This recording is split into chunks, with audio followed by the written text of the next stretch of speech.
आज हम सीखेंगे विकास से संबंधित कुछ महत्वपूर्ण बातें तथा वंशागत और उपार्जित लक्षणों के बारे में। 3.5 बिलियन वर्ष पहले पृथ्वी पर जीवन नहीं था, लेकिन आज पृथ्वी पर पादपों और जंतुओं की करोड़ों स्पीशीज उपस्थित है। इनमें सरलतम जीव जैसे जीवाणु से लेकर जटिल शारीरिक संगठन वाले जीव जैसे मनुष्य सम्मिलित है। इनमें कई जीव ज्वालामुखी जैसे अत्यधिक उष्ण स्थानों पर तथा कई जीव पृथ्वी के ध्रुवों जैसे अत्यधिक ठंडे स्थानों पर उपस्थित है। आपके विचार में पृथ्वी पर इतनी सारी जैव विविधता किस प्रकार उत्पन्न हुई होगी? सोचिए। इसका जवाब हमें विकास यानी इवोल्यूशन के अध्ययन से प्राप्त होता है। यह पता करने के लिए कि जीवों की उत्पत्ति किस प्रकार हुई है, हमें समय में पीछे जाते हुए विभिन्न स्पीशीज की उत्पत्ति किस प्रकार हुई यह जानना होगा। इसे समझने के लिए हम जीवों की बाह्य आकृति तथा व्यवहार को आधार मानते हैं। किसी जीव की बाह्य आकृति तथा व्यवहार का विवरण उसका अभिलक्षण यानी कैरेक्टरिस्टिक्स कहलाता है। उदाहरण के लिए विभिन्न जीवों के 4 पाद होते हैं। यह एक अभिलक्षण है। पादप प्रकाश संश्लेषण कर सकते हैं, यह भी एक अभिलक्षण है। हम समान अभिलक्षणों के आधार पर जीवों का वर्गीकरण कर सकते हैं। उदाहरण के लिए सभी जीवों का शरीर कोशिकाओं से बना है, इसलिए हम सभी जीवों को पहले स्तर पर रख सकते हैं। अगले स्तर पर हम ऐसे अभिलक्षण देखेंगे जो अधिकतम जीवों में उभयनिष्ठ है, सभी में नहीं। जैसे अधिकतम जीवों की कोशिकाओं में केंद्रक होता है, लेकिन जीवाणुओं की कोशिकाओं में केंद्रक नहीं होता। फिर हम उन जीवों में जिनके केंद्रक है को एक कोशिक जीव और बहुकोशिक जीव इन समूहों में वर्गीकृत करेंगे। अगले स्तर पर हम बहुकोशिक जीवों का वर्गीकरण प्रकाश संश्लेषण के आधार पर कर सकते हैं। फिर हम अगले स्तर पर शरीर संरचना को ध्यान में ले सकते हैं। इस तरह यहाँ आप एक पदानुक्रम विकसित होता देख सकते हैं, जहाँ एक जैसे जीवों को एक समूह में रखा गया है। यह पदानुक्रम हमें एक ऐसी स्थिति में ले जाएगा जहाँ हमें ज्ञात होगा कि जीवन की उत्पत्ति अजैव पदार्थों से हुई है।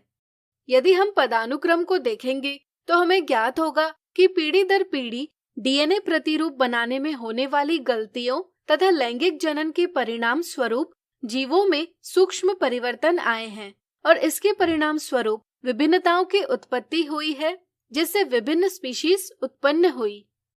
हम यह भी देख सकेंगे कि प्रकृति में आने वाले परिवर्तनों के लिए वे स्पीशीज जो अनुकूल थी बच गई, जबकि स्पीशीज जो अनुकूल न थी उनका विनाश होता गया।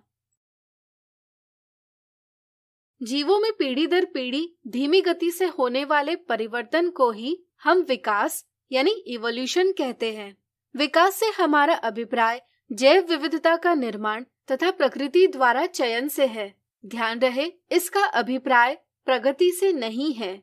उदाहरण के लिए जीवाणु मनुष्य से प्राचीन जीव है। जीवाणु की शरीर संरचना मनुष्य की शरीर संरचना की तुलना में अत्यधिक सरल है, लेकिन कुछ जीवाणु अत्यधिक गर्मी में जीवित रह सकता है, मनुष्य नहीं। तो क्या यह कहना उचित होगा कि मनुष्य जीवाणु से अधिक प्रगत या विकसित है? इस पर अपने दोस्तों के साथ चर्चा कीजिए। अब आइए विकास के एक और पहलू की चर्चा करें। कुछ लक्षणों जैसे ऊंचाई, नाक का आकार, वर्णांधता, डिंपल का एक पीढ़ी से दूसरी पीढ़ी पारगमन होता है। ऐसे लक्षण वंशागत लक्षण यानी इनहेरिटेड ट्रेट्स कहलाते हैं।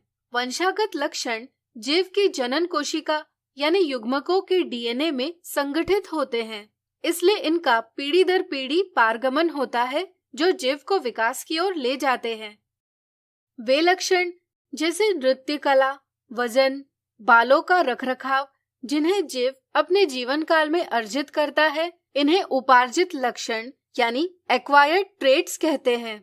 उपार्जित लक्षणों से कायिक ऊतकों यानी नॉन रिप्रोडक्टिव टिश्यूज में परिवर्तन होते हैं, लेकिन इससे युग्मकों के डीएनए में निहित सूचना में कोई भी परिवर्तन नहीं होता। इस तरह जनन के दौरान एक पीढ़ी से दूसरी पीढ़ी को उपार्जित लक्षणों की वंशागति नहीं होती, यानी कि इन लक्षणों का पीढ़ी दर पीढ़ी पारगमन नहीं होता। चूंकि उपार्जित लक्षणों की वंशागति नहीं होती, इसलिए हम इन उपार्जित लक्षणों से कायिक ऊतकों में आए परिवर्तन को विकास नहीं कह सकते। इस तरह से ये लक्षण जीव को विकास की ओर नहीं ले जाते। अब आपके लिए एक दिलचस्प सवाल। यदि राहुल के माता पिता की कर्णपाली जुड़े हुए हैं तथा वे दोनों अच्छे तैराक हैं, तो राहुल के संदर्भ में क्या सत्य है? सोचिए सोचिए। बिल्कुल सही। कर्णपाली का जुड़ा होना वंशागत लक्षण है, जबकि तैरना आना उपार्जित लक्षण है। इसलिए दूसरा ऑप्शन सही जवाब है। तो आज हमने सीखा विकास से संबंधित कुछ महत्वपूर्ण बातें तथा वंशागत और उपार्जित लक्षणों के बारे में।